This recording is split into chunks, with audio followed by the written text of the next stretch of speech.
যদি তুমি 1 থেকে 100 পর্যন্ত গুনতে থাকো তবে এর মধ্যে কতটি 5 পাবে, ঠিক আছে?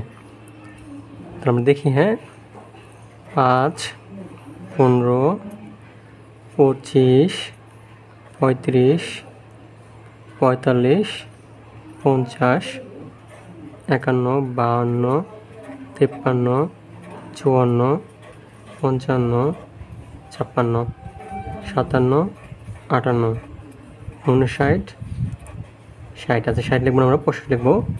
65, 75, 85, দেন হচ্ছে কত আমাদের 95, ঠিক আছে?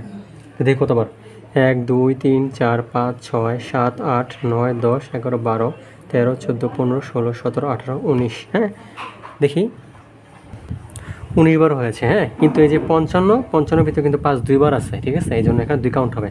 তাই 19 কত হয় 20। তার মানে 1 থেকে 100 ভিতরে 5 আছে 20 বার।